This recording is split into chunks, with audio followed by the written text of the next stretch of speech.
going slowly, but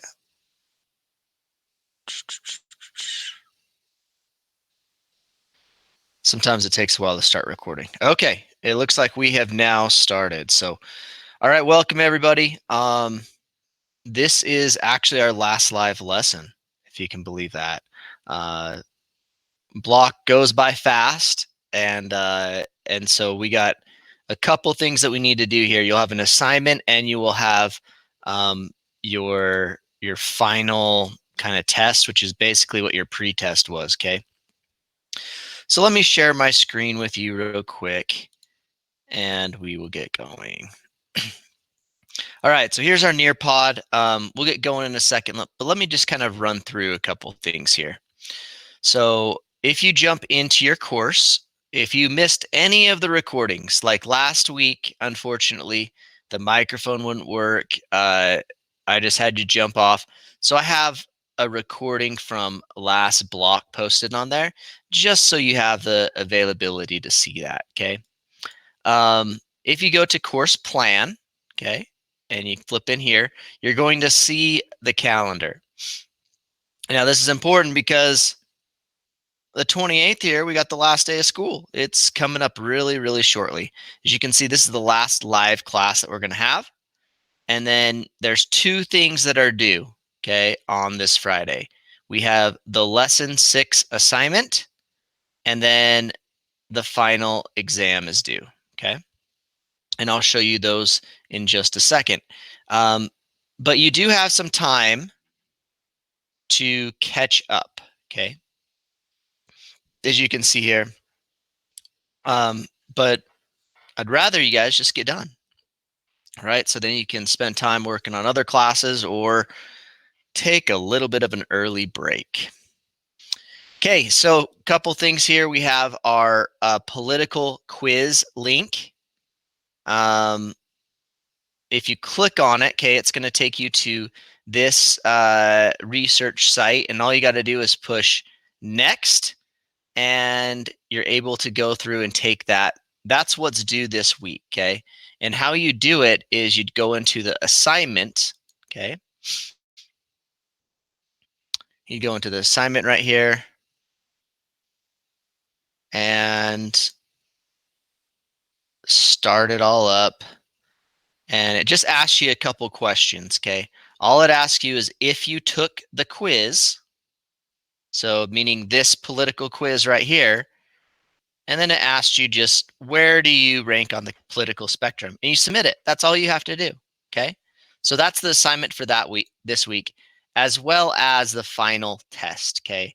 And the final test can be found right here. So you go to content,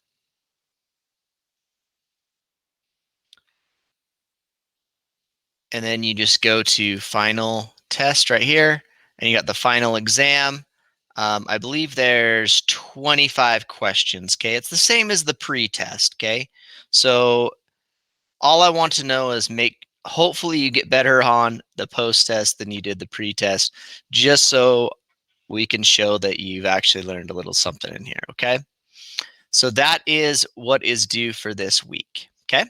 So without further ado, what we're going to do is we're going to jump to the Nearpod now, and we're just going to go through political systems, okay?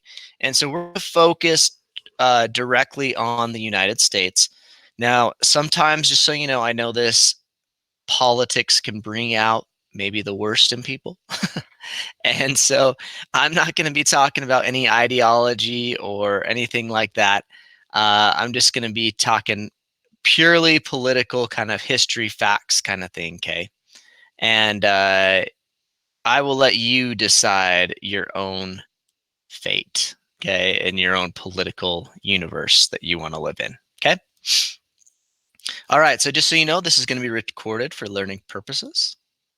And if you just follow along with me on the Nearpod, raise your hand if I don't catch you in the chat there. Respond to questions appropriately. So basically on the Nearpod, if you're away, just shoot me a little chat saying, hey, I got to go jump away real quick. I know we all have things we got to do. And then use the chat tool appropriately, specifically today. Sometimes this can get heated, okay? So given a quiz. Students will take political ideology quiz and put the political scale in in which the quiz identifies them with 80% accuracy across one trial. So that is what we're going to look at doing today. So we're going to be talking about political parties in the US, okay? Now, there are more than just two political parties, but there are two that dominate the political atmosphere. And they are the Democrats, okay, which their symbol is actually a donkey, as you can kind of see right here. And then the Republicans, which theirs is like an elephant here, okay? Um, there is a bull, there used to be a bull moose party. I don't know if somebody, if that's what you meant there. Um, anyways, they have it here, but that's this political cartoon in the top right. It kind of puts out what people feel like, I think sometimes, like yip yip yip yip, nope nope nope. You know, they're just bickering back and forth. Okay, so this will give you a little good breakdown about the political parties and how they were formed. Okay.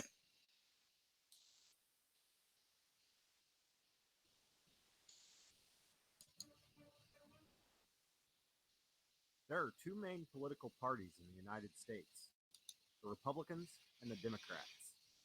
What is a political party? Why are there only two main parties? A political party is a group of people who have joined together because they share common principles, common beliefs, and common values, and they seek to control government by winning elections. Members of a party work to convince the government to adopt laws, regulations, and programs which reflect their party's beliefs. Political parties have a long history, both in the United States and in other countries as well. The United States has what is known as a two-party system. A two-party system is a political structure in which only two political parties have a genuine chance of winning elections. However, it does not mean that only two parties are allowed to exist, as there are numerous other smaller parties. The two-party system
maybe next time I'll have to download it to Neuro. I apologize. So, anyways, hopefully that kind of gave you a little bit of breakdown of the different systems. Okay.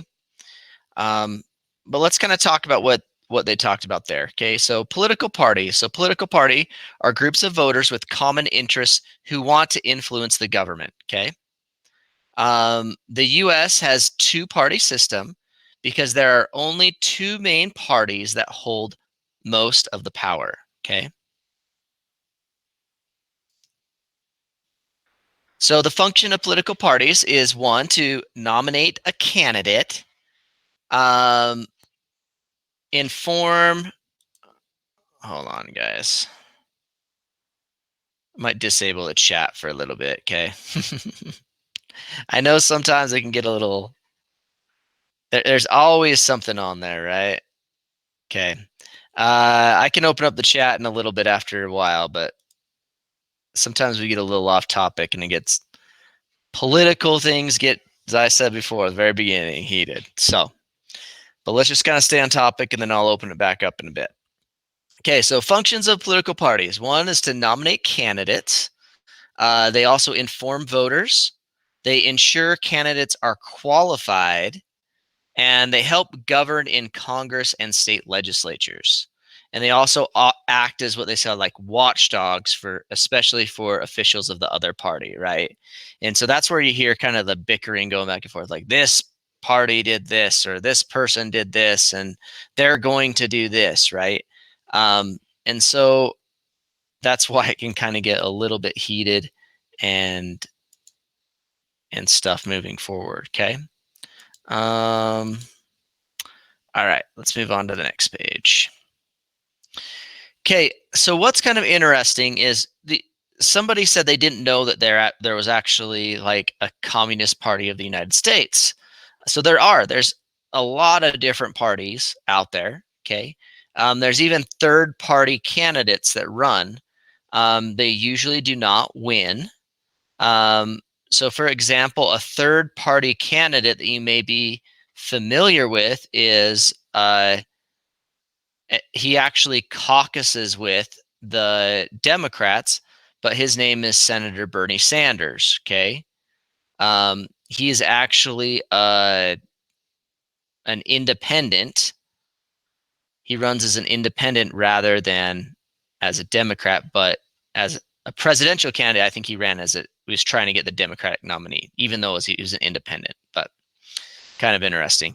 But third party, you can kind of see what that does. So, for example, in the 1992 election, you had George H.W. Bush, okay, against President Clinton, okay?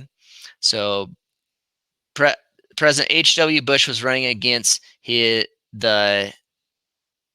was going for his second term, and Clinton was trying to get in for the first time. What actually happened is a lot of this third-party candidate named Ross Perot, okay, came in and ran and took a whole bunch of votes, okay, that probably would have swinged President H.W. Bush's victory in the election. And but he ran and he took about 19, almost 20 million votes, okay? And so if those were kind of divided up, I think a lot would have gone to Bush, and he would have, and then President Clinton would never have been a president. So it's kind of interesting how they can outcome elections, as you can kind of see here. Okay, so the two major parties, one, they have the Republican Party. Okay, so the Republican Party was born from a dispute over slavery. President Abraham Lincoln was actually the first Republican president. Okay, and they tend to support stronger state governments, less change, more traditional, less taxes on the rich, and less government spending. And their symbol is the elephant. Okay, so it's interesting that somebody put in the question and answers that the popular vote does not matter. That is true. They have the college electoral vote So each state has basically so many points considered to it depending upon its population. And so that is how it's chosen. Like, for example, when Hillary Clinton and President Trump ran against each other, Hillary Clinton actually gained more votes than President Trump, but President Trump won through the college electoral vote. So kind of interesting. But here are some prominent Republican leaders. We have Abraham Lincoln, Ronald Reagan, this is George W. Bush. His dad was president as well. Sarah Palin, she was a presidential or a vice presidential candidate. And then Mitt Romney, he is one. Condoleezza Rice. And then this one's not really updated, but President Trump was the last Republican president there. Okay. The Democratic Party. It has the roots of Jefferson's Democratic Republican Party. It tends to support stronger federal government, more change, taxing the rich more, and spending more on government social programs. Okay. Their symbol is the donkey. So here's some prominent members. You have John F. Kennedy, Hillary Clinton, Oprah Winfrey, Bill Clinton, President Obama, and most recently, President Joe Biden. And you can kind of see the difference between Trump and Biden as Biden has just got into power. You're seeing a lot more government spending than you were before and looking to expand the federal government. So, okay, so this is just a fill in the blank. Okay, so you need to go in here and fill in which one is which. We just barely talked about it.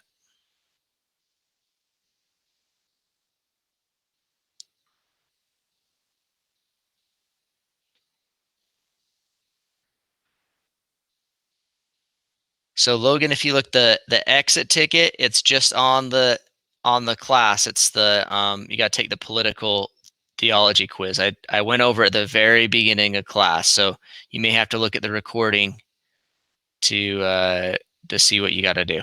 Okay.